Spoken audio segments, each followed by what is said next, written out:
नमस्कार आप सभी को राजस्थान क्लासेस के यूट्यूब प्लेटफॉर्म पर आप सभी का एक बार फिर से बहुत बहुत स्वागत है। तो आइए दोस्तों, जो अपना ये संत संप्रदाय जो टॉपिक चल रहा था थ्योरी में, और इससे पहले अपन ने पार्ट फर्स्ट पढ़ा था, है ना। पार्ट फर्स्ट अपन ने क्लियर किया था जिसमें कि अपन ने 5-6 संत और संप्रदायों के बारे में बात करी थी। आज अपन लगभग इस पार्ट 2 में कंप्लीट करेंगे संत संप्रदाय पार्ट को, है ना। क्योंकि अपन इसको 3 पार्ट में लेंगे तो काफी लंबा हो जाएगा, इसलिए आज पार्ट 2 में इसको कंप्लीट ही करेंगे। तो क्लास थोड़ी सी अगर लंबी भी बने ना, तो आपको इस क्लास के एंड तक जुड़े रह के इस क्लास को कंप्लीट देख के अपने इस टॉपिक को कवर करना है, ठीक है। तो ये जो अपन पढ़ने वाले हैं ना, ये आपको मैं बता देता हूं कि अपने कौन कौन से एग्जाम के लिए जरूरी है। तो राजस्थान की जो भी एग्जाम है, राजस्थान की जो भी एग्जाम है, उन सभी के लिए बहुत जरूरी है ये, क्योंकि हर एग्जाम में संप्रदाय के 1 या 2 क्वेश्चन जरूर बने जाते हैं, पूछे जाते हैं, ठीक है। तो चलिए दोस्तों, यहाँ पे सबसे पहले अपन आज लेते हैं चरणदास जी को। किसको लेंगे? चरणदास जी को।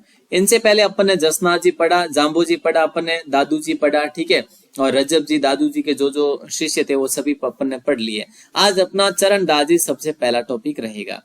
चरणदास जी के जन्म की बात करी जाए तो इनका जन्म हुआ था डेहरा गांव में। दोस्तों कौन से गांव में? डेहरा गांव में हुआ था इनका जन्म। अब आपका ये भी सवाल रहेगा, सर ये जो डेहरा गांव है ना, ये कौन से जिले में पड़ता है? तो दोस्तों ध्यान रखना, ये डेहरा गांव अलवर जिले में पड़ता है। कौन से जिले में? डेहरा अलवर जिले में पड़ता है। लेकिन चरणदास जी का जो कार्यस्थली रही ना, चरणदास जी की कार्यस्थली के बारे में आपसे पूछा जाए तो आप क्या करेंगे? दिल्ली करेंगे। दोस्तों कभी कभी क्या होता है कि इन्होंने शुरुआती जो दिन निकाले ना, वो जरूर अलवर में निकाले, लेकिन मतलब ये फिर बाद में जो है कहाँ चले गए थे? दिल्ली में चले गए। तो कभी कभी क्वेश्चन क्या पूछा जाता है कि दिल्ली और अलवर क्षेत्र में कौन से संत के द्वारा अपना संप्रदाय बना गया या फिर उनकी कर्म स्थली रही? तो आप सीधा सीधा करेंगे चरणदास जी, ठीक है। तो आप इसको लिख सकते हैं, नोट्स बना सकते हैं। मैंने आपको जैसा कि पहले भी बताया, इन्होंने अपने अनुयायियों को 42 उपदेश दिए। कितने? 42 उपदेश दिए। लेकिन ध्यान रखिएगा, जाम्बू जी ने कितने उपदेश दिए? बोले सर जाम्बू जी ने तो 29 उपदेश दिए वैष्णोइयों को, है ना। लेकिन अगर पूछा जाए आपसे जसनाथ जी ने, बोले सर जसनाथ जी ने 36 उपदेश दिए। जसनाथ जी ने कितने दिए? 36 उपदेश दिए। उसी प्रकार से इन्होंने अपने चरणदास जी ने 42 उपदेश दिए। ध्यान रखिएगा, बहुत ही शानदार क्वेश्चन है। इनके अनुयायी जो है ना, कैसे कपड़े पहनते हैं? पीले रंग के कपड़े पहनते हैं। दोस्तों ध्यान रखिएगा, पीले रंग के कपड़े कौन से अपने अनुयायी पहनते? तो चरणदासी संप्रदाय के अनुयायी पहनते हैं। और आगे अपन थोड़ा सा चलते हैं तो इन्होंने नादिर शाह के आक्रमण की भविष्यवाणी की थी। जो दिल्ली पर अपन बात करें, सॉरी अपने यहाँ दिल्ली सल्तनत ही कह लो, तो यहाँ पे जो है ना, यहाँ पे नादिर शाह ने आक्रमण किया था लगभग 1727 में, ठीक है। तो ये जो आक्रमण करा था ना, इससे पहले भविष्यवाणी किसने करी थी? चरणदास जी ने। चरणदास जी ने पहले ही भविष्यवाणी करके बता दिया था कि एक ऐसा व्यक्ति होगा जो यहाँ पे आक्रमण करने वाला होगा, है ना। उन्होंने साफ ही कहा था कि नादिर शाह ही करेगा। इन्होंने मेवाती भाषा में अपने उपदेश दिए। सीधा सीधा क्वेश्चन बना जाता है कि उपदेश कैसे? मेवाती भाषा में उपदेश किसने दिए? मेवाती भाषा में उपदेश किसने दिए? तो सीधा सा क्वेश्चन बन जाता है और उसका आंसर भी यही बनता है कि भाई चरणदास जी ने मेवाती भाषा में भगवान श्री कृष्ण की पूजा सखी भाव से किया करते थे। ये मतलब इनकी जो भक्ति भावना थी ना, वो सखी भावना थी, और सखी भावना के नाम से ये मतलब कि उसी भावना के हिसाब से ये किया करते थे भगवान कृष्ण की पूजा। इनकी शिक्षाओं की बात करें, शिष्यों की बात करें, दयाबाई इनकी शिष्या थी और सहजोबाई भी इनकी शिष्या थी। कौन कौन? दयाबाई, देखिए दोस्तों, दयाबाई और सहजोबाई। ध्यान देखना, सहजोबाई के बारे में पूछा जाए कि सहजोबाई किसकी शिष्या थी या फिर चरणदास जी की कौन थी शिष्या, तो ऑप्शन में आपको ऐसे मिल सकते हैं ऑप्शन। दयाबोध दयाबाई ने लिखा। दयाबोध किसने लिखा? दयाबाई ने। और विनय मलिका किसने लिखा? ये भी दयाबाई ने लिखा। तो आपको याद कैसे रखना है? देखिए, याबोध, ठीक है। और विनय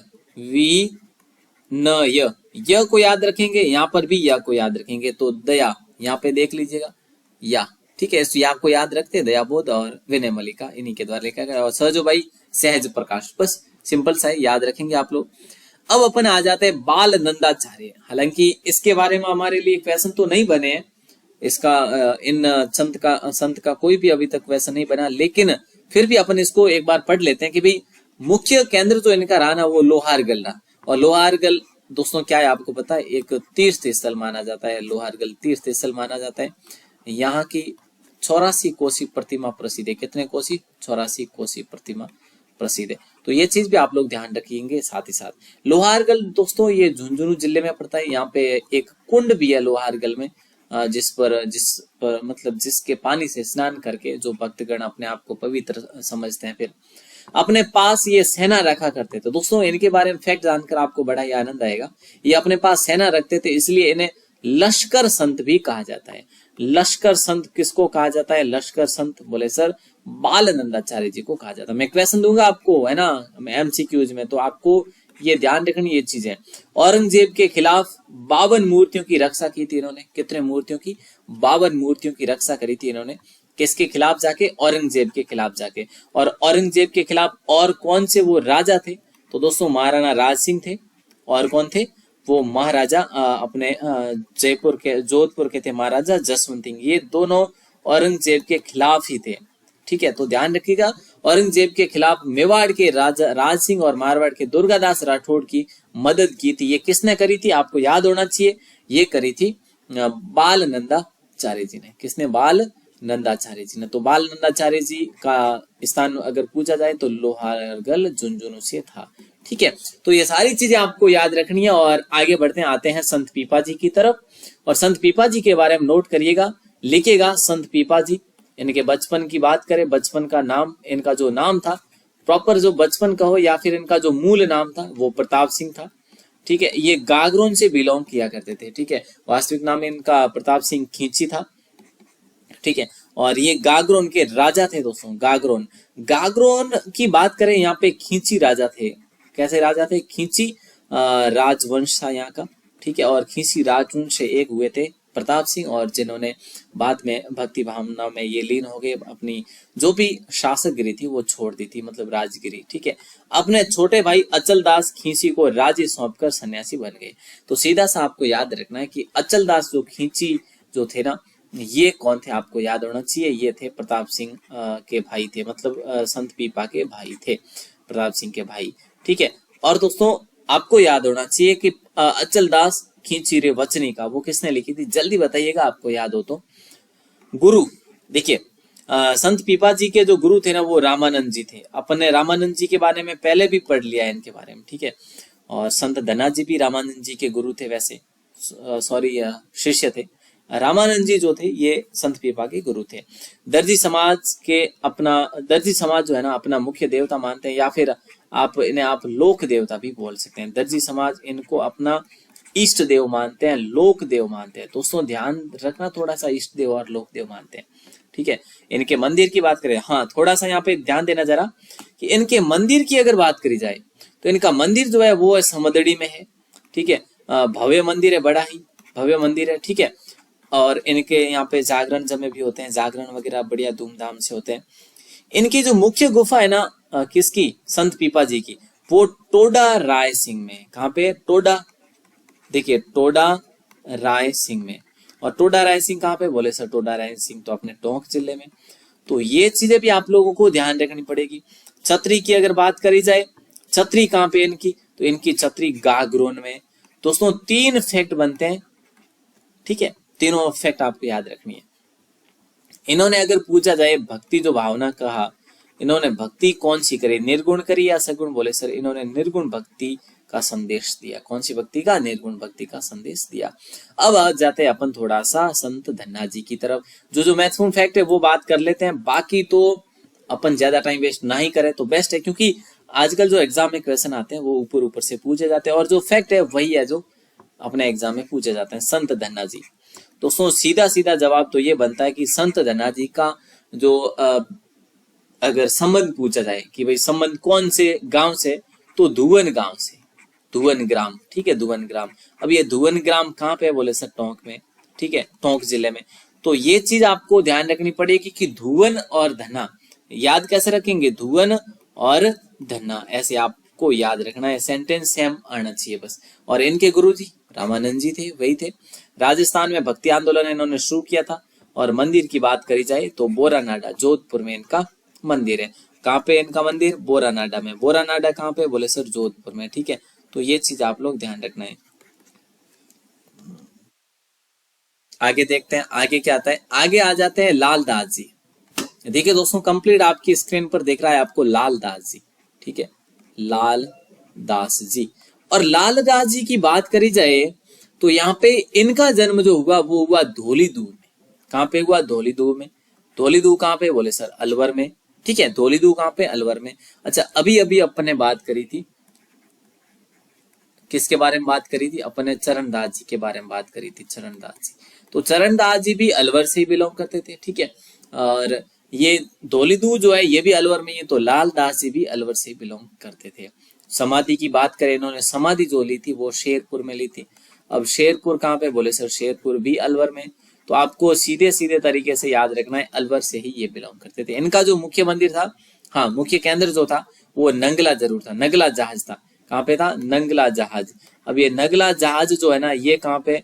बोले सर ये तो हमें पता है, नगला जहाज जो है ये भरतपुर जिले में, यहाँ पे देव बाबा का मंदिर भी है। हाँ जी, बिल्कुल सही पकड़े आप लोग। ठीक है, तो मुख्य केंद्र इनका कहाँ पे? नंगला जहाज। और इनकी समाधि इन्होंने शेरपुर अलवर में ली थी। इनके गुरु थे गद्दन चिश्ती। गद्दन चिश्ती, ठीक है, गद्दन चिश्ती। ध्यान रखेंगे, बहुत ही शानदार क्वेश्चन बन जाता है यहाँ पे। गद्दन चिश्ती जो है ना, किसके गुरु थे? तो लाल दास जी के गुरु थे। लाल दास जी जो थे ना, ये अपने समय में लकड़हारे थे, लकड़हारे। ठीक है, आप कहेंगे सर लकड़हारे मतलब? ये मेव जाति के थे, मतलब मेव जाति। आज की जनरेशन की बात करें, ये उस समय लकड़हारे मतलब कि एक आप सुथार की तरह समझ सकते हैं। लकड़हारे लकड़ियां काटा करते थे। ठीक है, तो लाल दास जी मेव जाति के थे, लकड़ियां काटते थे, और मेवात क्षेत्र में इनका काफी प्रभाव रहा था। तो अब सीधा सीधा मैं आप लोगों से पूछ लेता हूं क्या कि भाई मेव जाति या फिर मेवात क्षेत्र में किसका प्रभाव अधिक था? मेवात प्रदेश में। आप क्या उत्तर देंगे? सर मैं उत्तर दूंगा चरणदास जी का। जी बिल्कुल सही बात कर रहे हैं आप, चरणदास जी का और लाल दास जी दोनों का। अभी अपन आगे और बढ़ेंगे, कोई और भी हमारे साथ आ सकते हैं जो भी संत हैं, जो लाल मेवात से जोड़ सकते हैं। ठीक है, अब अपन आ जाते हैं राजा राम जी की तरफ। राजा राम जी का जो मुख्य केंद्र है ना, वो है शिकारपुरा। क्या है? शिकारपुरा। अब शिकारपुरा कहाँ पे? सर शिकारपुरा जोधपुर में। बिल्कुल सही पकड़े आप, जोधपुर में। अब पटेल जाति के लोग अधिक मानते हैं, इनको कौन से लोग अधिक मानते हैं? पटेल जाति के लोग। आई थिंक पटेल जाति जो है, ये पटेल जाति अलग ही है। ठीक है, तो पटेल जाति के लोग इनको अलग ही मानते हैं, अधिक मानते हैं। और राजा राम जी ने एक ऐसा संदेश दिया जो पर्यावरण से संबंधित था, पर्यावरण संरक्षण का संदेश दिया कि भाई पर्यावरण को बचाओ, पेड़ पौधों को मत काटो। ठीक है, इसका संरक्षण करो, वृक्षों को उगाओ और वृक्षों का लालन पालन करो, ये इन्होंने संदेश दिया। अच्छा, आगे आते हैं नंबर 10 पे, संत मावजी। संत मावजी की तरफ अपन बढ़े तो सीधा सीधा जवाब यही आता है आपका कि सर ये संत मावजी का जन्म हुआ था सावला में।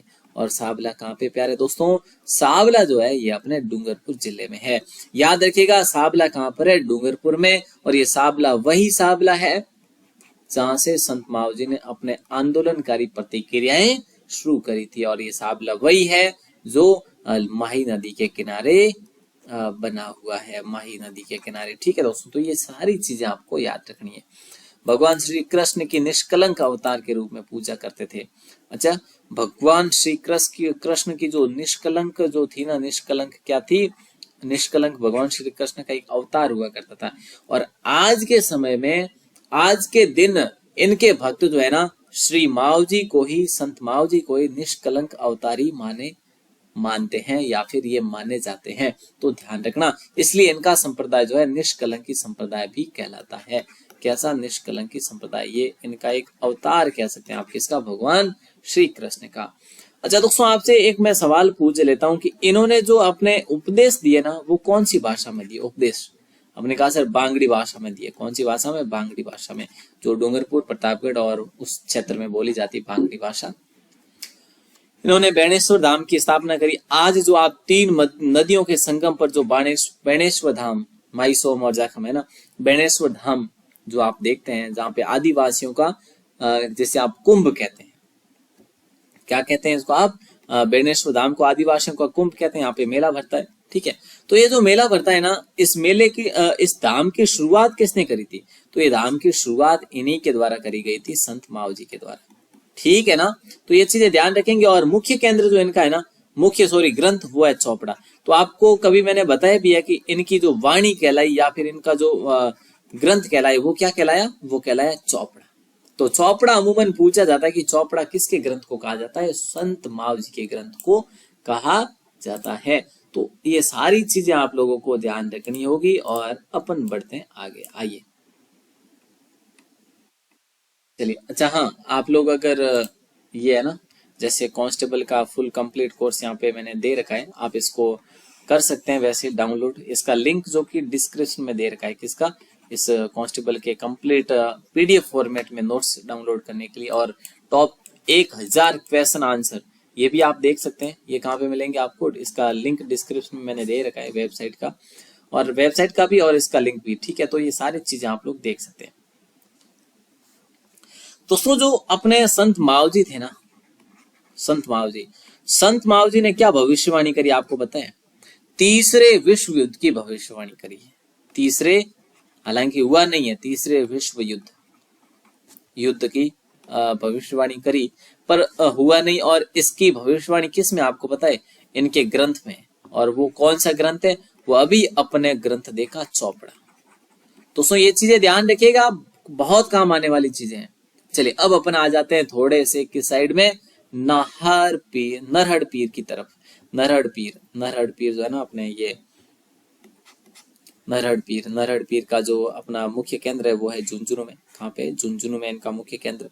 इन्हें हजरत शक्कर बाबा भी कहते हैं। इन्हें हजरत शक्कर बाबा भी बोलते हैं। इनको हजरत शक्कर बाबा भी बोलते हैं, ध्यान रखना, हजरत शक्कर बाबा पीर भी बोलते हैं। और इनका जो उर्स बढ़ता है ना, वो अपने हिंदू जो त्योहार है, हिंदू त्योहार का नाम कहेंगे आप कृष्ण जन्माष्टमी। तो कृष्ण जन्माष्टमी जो है ना, ये कब मनाई जाती है? बोले सर भाद्रपद महीने में मनाई जाती है। बिल्कुल सही पकड़े आप। तो ये जो है ना, इनका मेला नरड़ बाबा का मेला भी है जो कब भरता है? ये अपने नरड़ का पीर का मेला भी इसी महीने में भरता है, भाद्रपद महीने में, कृष्ण जन्माष्टमी के दिन। ठीक है, और इन्हें बांगड़ का धनी भी बोलते हैं। इन्हें क्या बोलते हैं? बांगड़ का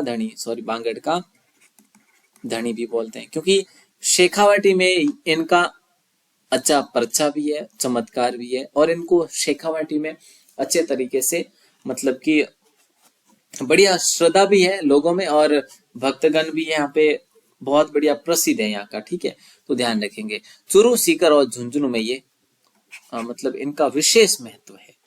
प्रसिद्ध सूफी संत सलीम चिश्ती नरड़ पीर के शिष्य थे।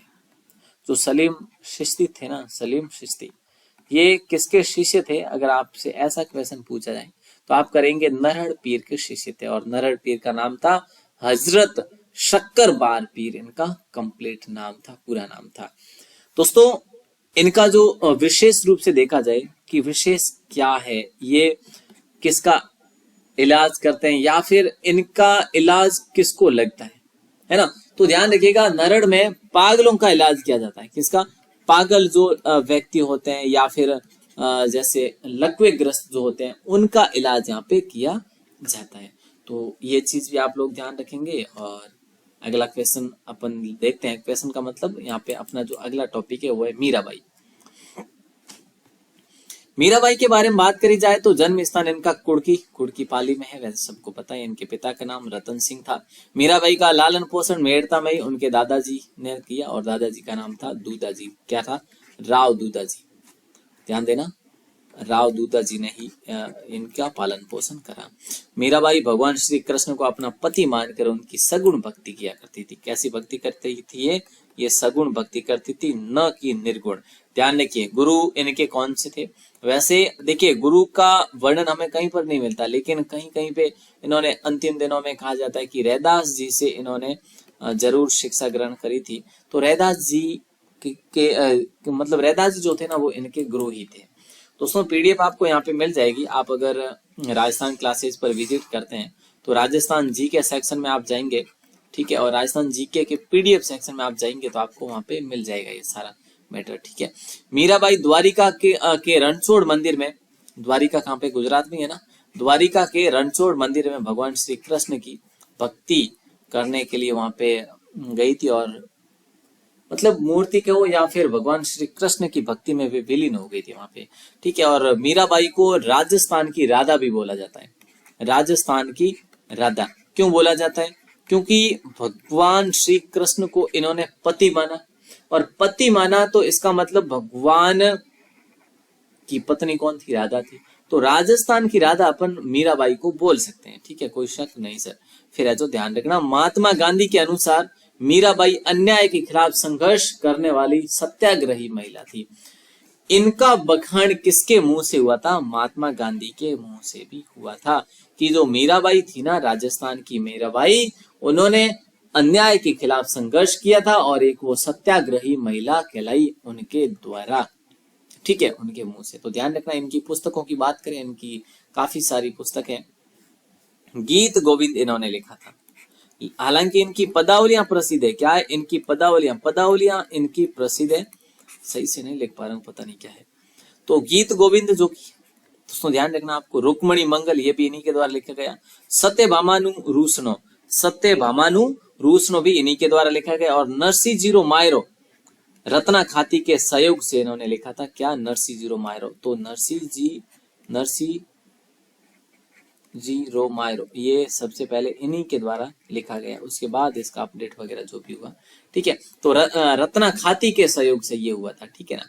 चलो आगे आते हैं अपन गौरीबाई की तरफ। दोस्तों गौरीबाई ये भी एक संत हुए, ठीक है, और वागड़ की मीरा इनको आप बोल सकते हैं, क्या बोलेंगे आप, इनको वागड़ की मीरा बोलेंगे, ठीक है। मारावल शिव सिंह डूंगरपुर ने गौरीबाई को बाल मुकुंद मंदिर बनवाकर दिया था।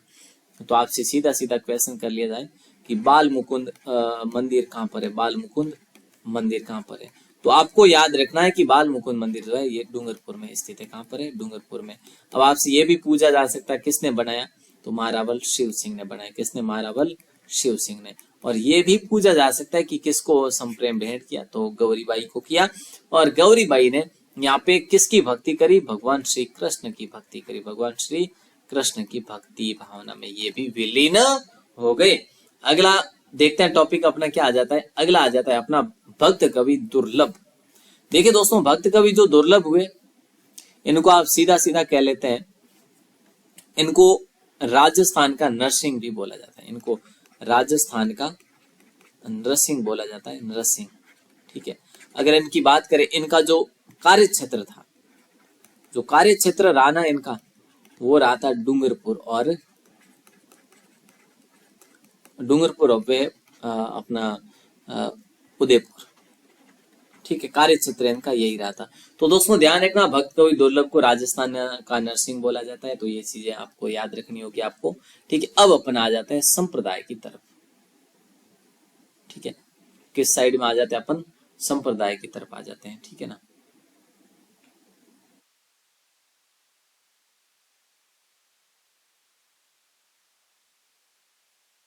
ठीक है, चलिए संप्रदायों की अगर बात करें अपन लोग,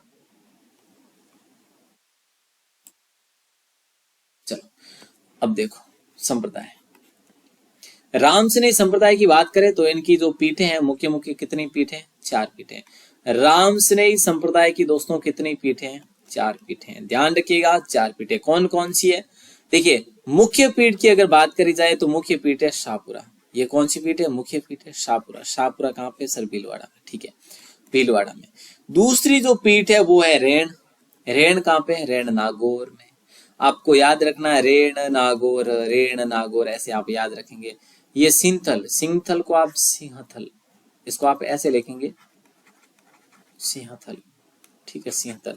ये सिंहथल ये तीसरी अपनी शाखा हो गई शाखा, और चौथी शाखा जो है वो है खेड़ापा। और खेड़ापा कहाँ पर है सर, खेड़ापा जोधपुर में। तो दोस्तों देखिए भीलवाड़ा, नागौर, बीकानेर और जोधपुर, ये 4 शाखाएं हैं रामसनेही संप्रदाय की। और रामसनेही संप्रदाय की जो स्थापना करी थी वो किसने करी थी, वो करी थी रामचरण जी महाराज ने। किसने करी थी, रामचरण जी महाराज ने करी। और इनकी जो पुस्तक है वो है अणभे वाणी। अणभे वाणी जो है इनकी पुस्तक का नाम है। दोस्तों अमूमन क्वेश्चन पूछा जाता है कि अणभे वाणी जो है ना पुस्तक, ये किसकी पुस्तक है? तो आप करेंगे कि शाहपुरा के जो संस्थापक हुए वे हुए रामचरण जी, और रामचरण जी ने अणभे वाणी की स्थापना करी। ये रैण दरियाव जी, रैण दरियाव जी, देखिए रैण शाखा की स्थापना दरियाव जी ने करी। वहीं अगर देखें सिंहथल की हरि रामदास जी ने करी। तो दरियाव जी, ये आप याद रखेंगे, दरी याव जी, ठीक है, दरियाव जी, रेण रेण, ठीक है। और यहाँ पे याद रखेंगे हरि रामदास जी, ठीक है, हरि रामदास जी, और फिर जो आते हैं रामदास जी। तो हरि रामदास जी किसके साथ जाएंगे? वो जाएंगे सिंहतल के साथ, और खेड़ापा जो है ये रामदास जी ही होगा। तो पहले हरि लगता है, हरि कब लगता है? पहले लगता है, तो आपको पहले सिंहतल का याद रखना, तीसरी शाखा सिंहतल, हरि रामदास जी सिंहतल के साथ, ठीक है ना। तो और सबसे बड़ा नाम भी है, तो सिंहतल भी वैसे सबसे बड़ा नाम है। तो आप ऐसे जैसे भी आप ट्रिक बनाओ वैसे याद रख सकते हो। इनकी पुस्तक की बात करें, निशानी इनकी पुस्तक थी, और निशानी भी किस प्रकार की थी? इसमें किसका वर्णन मिलता है? योग ग्रंथ था एक प्रकार का, योगा का इसमें हमें जानकारी मिलती है, योगा की। और खेड़ापा के संस्थापक हुए रामदास जी। ओके ना दोस्तों, देखिए जो शाहपुरा में जो मेला भरता है ना, फूल डोल का मेला। अब आपसे क्वेश्चन कई बार एग्जाम में पूछा गया कि फूल डोल का मेला कहाँ पर भरता है? तो फूल डोल का मेला जो है ना, ये अपने शाहपुरा में ही भरता है। कहाँ पे भरता है? शाहपुरा में। और शाहपुरा में भरता है तो किस संप्रदाय से संबंधित है? तो आपको याद रहना कि रामचरण संप्रदाय, राम स्नेही संप्रदाय से संबंधित है। रामचरण जी ने तो इसकी क्या करी थी? स्थापना करी थी। तो ये सारी चीजें आप लोग याद रखेंगे तभी मामला बैठेगा, अन्यथा नहीं। और दोस्तों ये जो संप्रदाय था ना, ये भक्ति भावना वाला संप्रदाय था, सॉरी निर्गुण भक्ति वाला संप्रदाय था, ठीक है। और संप्रदाय में गुलाबी रंग के कपड़े पहनते थे। ये संप्रदाय कौन सा है? राम स्नेही संप्रदाय। और राम स्नेही संप्रदाय जो है ये किस प्रकार के? ये गुलाबी रंग के कपड़े पहनते हैं, गुलाबी रंग के कपड़े पहनते हैं। तो प्यारे साथियों ध्यान रखना, जयमाल दास जी को सिंहतल शाखा, सिंगल तथा खेड़ापा शाखा का आदि आचार्य माना जाता है, ठीक है।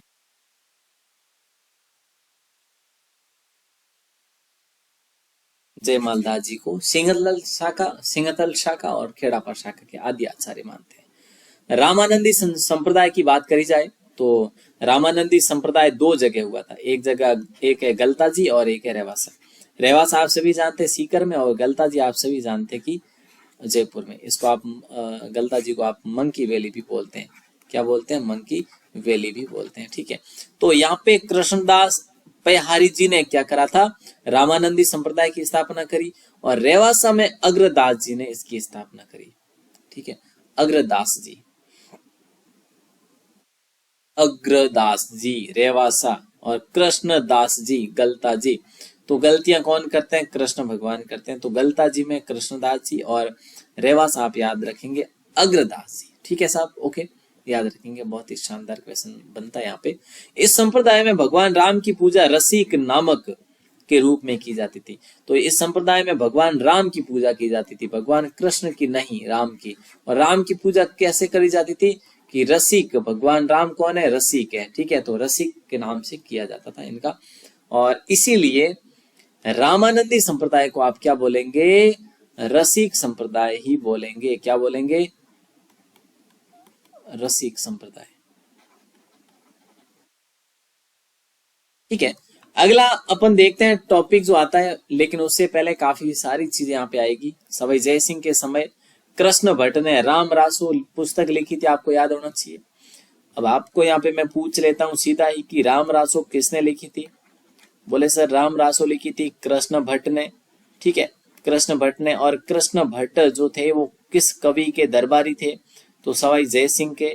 तो ये सारी चीजें आपको याद रखने का ही मैटर करेगी, ठीक है। और इसमें भगवान राम और सीता का क्या है? प्रेम कहानी है। किसमें? राम रासो में। तो ये सारी चीजें आपको याद रखनी होगी तभी काम बैठ पाएगा। आमेर का राजा जो था ना पृथ्वीराज, और उसकी रानी बाला देवी, इन दोनों ने कृष्णदाव पयहारी जी को अपना गुरु बनाया था, और मतलब ये इनके अनुयायी बन गए थे। कौन बने अनुयायी? अनुयायी बने बाला देवी और राजा जो आमेर के थे पृथ्वीराज, ठीक है।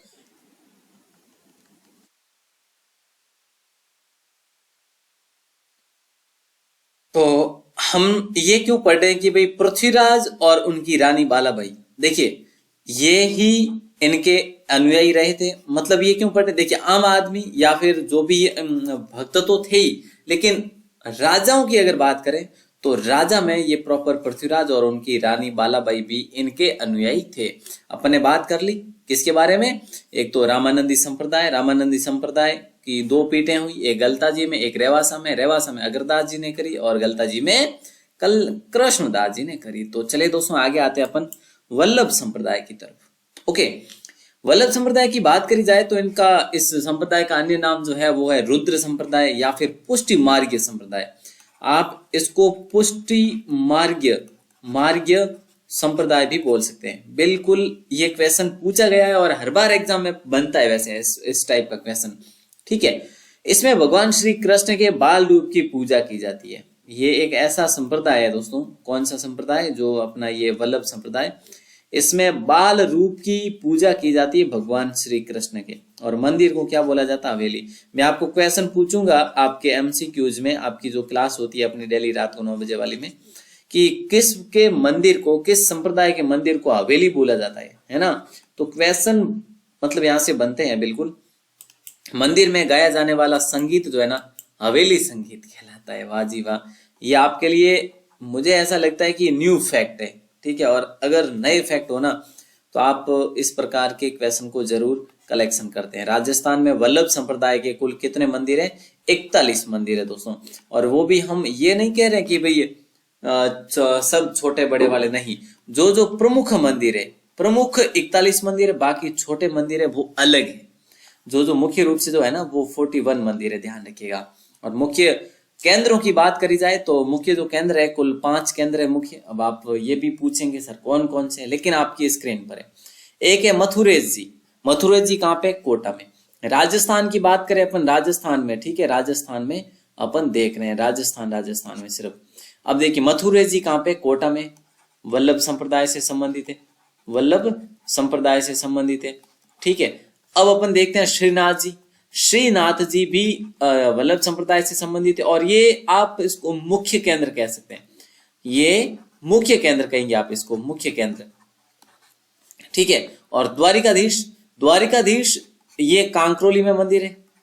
द्वारिकाधीश जी का मंदिर कहाँ पे, कांकरोली में। कांकरोली कहाँ पे, राजसमंद में, आप सभी को पता है। ठीक है, और वहीं बात करें इसकी अपने श्रीनाथ नाथद्वारा की, नाथद्वारा कहाँ पे, नाथद्वारा भी राजसमंद में ही है, ये भी आपको ध्यान होना चाहिए। गोकुल चंद्र जी है ना दोस्तों, देखिए ये जो है ना, ये अलग अलग नामों से यहाँ पे मूर्तियां स्थापित है, मंदिर स्थापित है, ध्यान रखना। ठीक है, तो यहाँ पे मथुरेश जी जो कोटा में, श्रीनाथ जी नाथद्वारा में, द्वारिकाधीश कांकरोली में, गोकुल चंद्र जी जो कामा। अब ये कामा कहाँ पे पड़ता है, कामा भरतपुर में पड़ता है। और कामा में ध्यान रखना 2 मुख्य केंद्र है दोस्तों, 2 केंद्र है कामा में। अब आप कहेंगे सर 2 कौन कौन से, देखिए एक तो गोकुल चंद्र जी और एक मदन मोहन जी। ठीक है, गोकुल चंद्र जी और मदन मोहन जी, ये दोनों कहाँ पे, ये कामा में। और कामा कहाँ पड़ता है, बोले सर भरतपुर में पड़ता है। तो ये सारी चीजें आपको क्लियर रखनी है, मतलब अच्छे से ध्यान रखनी है। आगे आ जाते हैं अपन हरिदासी संप्रदाय। क्या आएंगे अपन, हरिदासी संप्रदाय के बारे में बात कर लेते हैं दोस्तों। अगर आप नोट्स बना रहे हैं ना तो बढ़िया अच्छी बात है, क्योंकि इसमें कोई ज्यादा इतना टाइम भी नहीं लगेगा और जो फैक्चुअल जो चीज है ना वो आपको काम आ जाएगी आपके। चलिए, अन्य नाम निरंजनी संप्रदाय। तो आप हरिदासी संप्रदाय को अच्छा पहले तो ये आप देख लो कि आप इसको हरिदासी संप्रदाय कहेंगे क्यों, क्योंकि इसकी जो स्थापना करी थी ना, इसके जो संस्थापक थे ना, वो यही थे हरिदास जी। कौन थे, हरिदास जी। लेकिन दोस्तों हरिदास जी के बाद में इस संप्रदाय का नाम रखा गया निरंजनी संप्रदाय। हालांकि अगर देखा जाए हरिदास जी का जो अपना मूल नाम था ना, पहला नाम, उनका वास्तविक नाम क्या था, हरि सिंह सांकला था। कहा जाता है कि ये चोरी डकैती किया करते थे, लेकिन इनको फिर वैराग उत्पन्न हुआ और इन्होंने भक्ति भावना शुरू करी। फिर इन्होंने अपना नाम हरिदास रखा, हरिदास रखा। फिर इन्होंने निरंजनी संप्रदाय की स्थापना करी और इनके संप्रदाय के जो है ना अनुयायी, वे जो है इस संप्रदाय को हरिदासी संप्रदाय के नाम से भी जानते हैं। इनके जन्म की बात करें दोस्तों, चलिए जन्म, इनका जन्म होता है कापड़ोद। अच्छा, कापड़ोद कहाँ पे, कापड़ोद नागौर में दोस्तों। कापड़ोद कहाँ पर है, नागौर में। ठीक है, और मुख्य केंद्र कहाँ पे, डिडवाना में। तो देखिए कापड़ोद और गाडा, ये गाडा किससे संबंधित है? गाडा जो गांव है ना, ये किससे संबंधित? अगर ऐसा क्वेश्चन करे तो हरिदास जी से संबंधित है। हरिदास जी वही क्या सर, जो हरि सिंह सांकला, हाँ वही। तो ऐसे में आपको ये चीजें ध्यान रखनी है। हरिदास जी डाकू से संत बने थे, मैंने आपको बताया कि चोरी डकैती वगैरह मतलब लूट पाट किया करते थे, ये डाकू थे। उसके बाद इनको वैराग्य उत्पन्न हुआ और ये संत बन जाते हैं। इन्होंने जो जो पुस्तकें लिखी ना, थोड़ी विस्तार से वैसे नहीं, लेकिन थोड़ी सी बात करते हैं। मंत्र राज प्रकाश, मंत्र राज, मंत्र राज इनकी पुस्तक है दोस्तों, उसके पीछे प्रकाश भी लगा दिया वैसे, ठीक है। और एक इनकी वाणी है हरि पुरुष की वाणी, हरि पुरुष की वाणी, अपने आप को पुरुष कहा इन्होंने, हरि पुरुष जी की वाणी, ये इन्हीं की है, जो क्या है दोस्तों, इन्हीं की पुस्तक है। तो दोनों ध्यान रखना, काफी महत्वपूर्ण क्वेश्चन हो जाएगा आपका ये भी। अब अपन आ जाते हैं निम्बार्क संप्रदाय की तरफ। और निम्बार्क संप्रदाय की बात करी जाए तो मुख्य जो पीठ है वो है सलेमाबाद में। कई बार अपने इसके बारे में डिस्कस भी किया एमसीक्यूज में। सलेमाबाद अपना जो है अजमेर में स्थित है, सलेमाबाद, ठीक है। और दोस्तों निम्बार्क संप्रदाय की अगर स्थापना की बात करें ना, आपने नहीं पढ़ा होगा, हालांकि इसकी स्थापना परशुराम जी ने करी थी। किसने करी थी? परशुराम जी ने, ठीक है। तो यहाँ पे राइट आंसर आपका परशुराम जी होगा, मतलब अगर ऐसा क्वेश्चन बने। इस संप्रदाय में राधा को भगवान श्री कृष्ण की पत्नी मानते हैं, तो वैसे भी सही तो है ये, कोई गलत तो है ही नहीं, वैसे भी बिल्कुल करेक्ट है ना। चलो आगे देखते हैं, आगे आ जाते हैं अपने परनामी संप्रदाय। कौन से आते हैं? परनामी संप्रदाय। ये अब ज्यादा तो अपन नहीं कह सकते कि भाई काफी फेमस है, नहीं, अपनी किताबों में भी नहीं है, तो वैसे भी इनका मतलब है ना सीमित एरिया है, ठीक है, बाकी की तरह जैसे वो असीमित नहीं है। संस्थापक की बात करी जाए तो प्राणनाथ, और ये संप्रदाय जो है ना दोस्तों, ये राजस्थान का नहीं है, इसीलिए अपन बात अपने लिए, अपने सिलेबस के लिए थोड़ा सा आउट ऑफ सिलेबस हो जाता है, लेकिन फिर भी क्योंकि ये अपने जयपुर में इस संप्रदाय का मंदिर है, तभी अपन इसके बारे में पढ़ते हैं। मुख्य केंद्र की बात करें, पन्ना में इसका मुख्य केंद्र है। अब आप कहेंगे सर पन्ना कहाँ पे? तो पन्ना एमपी में साहब, ठीक है। और संस्थापक कौन थे? परनामी के प्राणनाथ, याद रखेंगे, प्राणनाथ परनामी के, ठीक है। और आदर्श नगर जो है ना अपना जयपुर में, जयपुर के आदर्श नगर में परनामी संप्रदाय का मंदिर है, परनामी संप्रदाय का मंदिर है, ध्यान रखिए। और इनकी पुस्तक कौन सी है? कुजलम स्वरूप। दोस्तों एग्जाम में ये क्वेश्चन 100% पूछा गया है, जहां तक मुझे याद है। कुजलम स्वरूप जो है ना किसके द्वारा लिखित ये पुस्तक है? तो आपको याद रखना है प्राणनाथ के द्वारा। और प्राणनाथ ने क्या करा था? प्राणनाथ ने परनामी संप्रदाय की स्थापना करी थी। कहां पे करी? बोले सर पन्ना में करी। ओके, अब अपन देख लेते हैं अपना नवल संप्रदाय, और मैं आपको ले चलता हूं, थोड़ा सा कलरिंग चेंज कर लेते हैं। चलो नवल संप्रदाय की बात करते हैं। नवल संप्रदाय के जो प्रवर्तक माने जाते हैं वो नवलदास जी ही माने जाते हैं। कौन?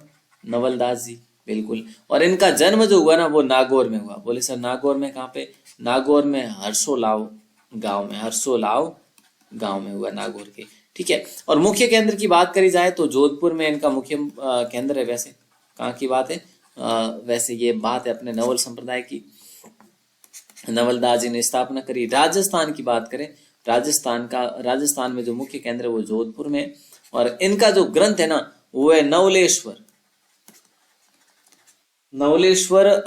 अपने नवलेश्वर अनुभव वाणी, नवलेश्वर अनुभव वाणी। ओके चलो आगे देख लेते हैं, आगे क्या क्या बताते हैं अपने।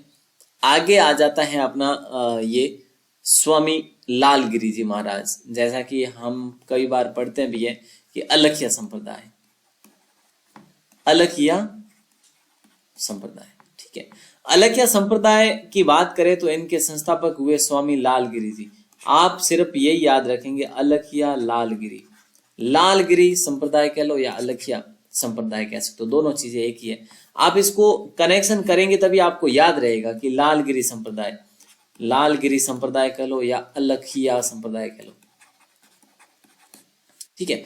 तो जन्म स्थान की बात करी जाए तो चूरू में इनका जन्म हुआ था, मुख्य केंद्र इनका बीकानेर है। तो आप वैसे मान सकते हैं कि बीकानेर और चूरू की सीमा एक ही लगती है, बीकानेर और चूरू की सीमा भी एक लगती है। तो इन्होंने इस क्षेत्र को बड़ी भली भांति पहचाना और अपनी भक्ति भावना की मतलब स्तुति दी। पुस्तक इनकी जो रही ना वो रही अलख स्तुति प्रकाश, अलख स्तुति प्रकाश। तो लालगिरी जी और अलख, अलख संप्रदाय, ठीक है, लालगिरी अलख संप्रदाय और अलख स्तुति प्रकाश, तो लगभग कॉम्बिनेशन जो कि वर्ड का बैठ ही रहा है, ठीक है। अब अपना जो लास्ट आता है वो आ जाता है अपना क्या, गूदड़ संप्रदाय। और गूदड़ संप्रदाय का इतना कोई ज्यादा इफेक्ट नहीं है। गूदड़ संप्रदाय सिंपल सा है, जैसे कि अपन देखते हैं संस्थापक इसके संत दास जी हुए। हम संत पढ़ते हैं और इनका नाम ही संत दास जी है, तो फिर याद करने की कोई जरूरत रहेगी भी नहीं। इनका मुख्य केंद्र जो रहा ना गूदड़ संप्रदाय, ये भीलवाड़ा रहा, ठीक है। भीलवाड़ा में दांतड़ा नामक स्थान कहाँ पे, भीलवाड़ा में। कहा जाता है कि ये संप्रदाय जो है ना, ये गूदड़ संप्रदाय, ये मतलब जहां पर भी जाते हैं ना अपने गूदड़ साथ में लेके जाते हैं। गूदड़ का मतलब होता है मतलब रजाइया, ओढ़ने के लिए जो भी रजाइया वगैरह होती है बिछाने के लिए, ठीक है। तो उन रजाइयों का प्रयोग मतलब गूदड़ ये ना ये साथ में ही रखते हैं, ठीक है। तो दोस्तों ये सारी चीजें अपन ने पढ़ी। वैसे मैंने इतना ज्यादा तो नहीं कह सकता एक्सप्लेन का, वैसे देखिए लिखने में काफी प्रॉब्लम आती है, वैसे लिख भी सकता हूँ बट मैं ट्राई करूंगा लिखने की, क्योंकि अभी हाथ इस बोर्ड पे जमा नहीं है, ठीक है। पर अगर इस टाइप के अगर आपको नोट्स बेस्ट लगे तो बताइए जरूर। और हाँ, अगर आप इस क्लास को एंड तक देखने के बाद, अगर एंड में आपने देख लिया एंड तक और अब तक आपने देख लिया और अगर आपने कमेंट नहीं किया तो फिर मुझे अच्छा नहीं लगेगा। सर क्या कमेंट करना है आपको, कमेंट क्या करना मैं बताता हूँ। देखो अपनी जो, एक सेकंड के लिए, हाँ, अपनी जो एक तो है 9वीं क्लास की, 9वीं क्लास की बुक, किसकी, राजस्थान अध्ययन, ठीक है। खैर सही से लिख ही नहीं पा रहा हूं। फर्स्ट और सेकंड जो है अपनी 10वीं क्लास की,